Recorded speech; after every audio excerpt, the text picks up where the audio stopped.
New at 6, we are taking you inside a state-of-the-art training facility in Anderson County. It's a virtual simulator forcing deputies to make split-second decisions they could face any given day while out in the field.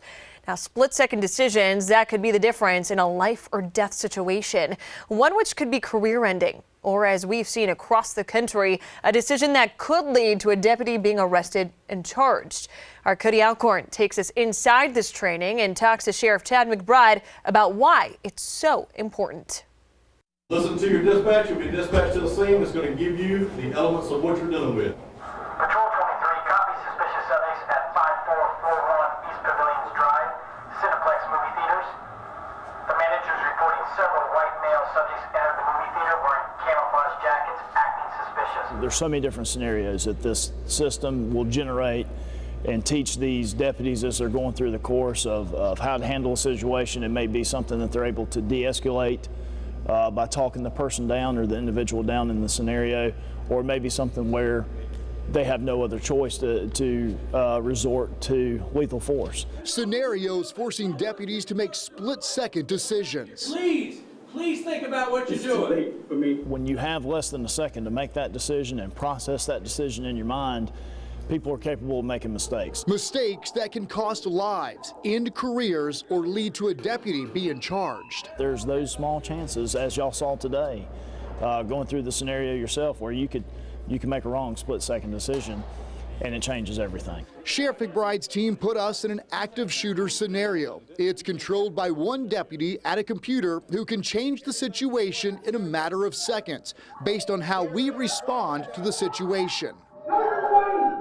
One of the craziest things from my experience, the hesitancy to shoot. Something Sheriff McBride says they see with their own deputies. He says while sometimes lethal force is necessary, it's also a tool to teach de-escalation. The other thing, the fact I could not recount how many times I fired just minutes after the scenario was over. How many times do you think you pulled the trigger? 3.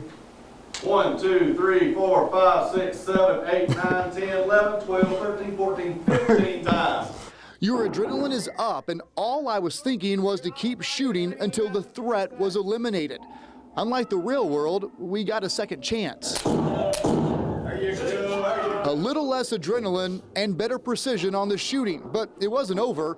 While making our way through the theater, we had to keep communicating with dispatch and responding officers. Sheriff's office.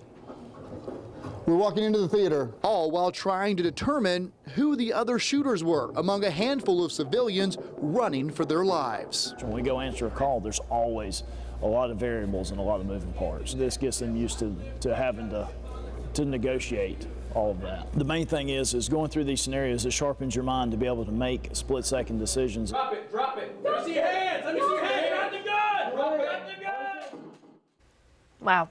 Sheriff McBride says very little taxpayer money was used to buy the $240,000 training simulator. Almost all of the funds came from money seized during drug raids.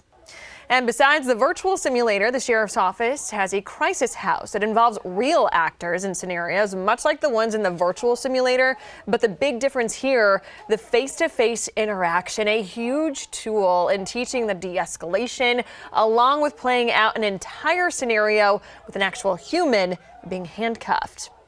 And to watch that story again, to learn a little bit more, make sure you download our free Fox Carolina News app. You can find that story on there right now.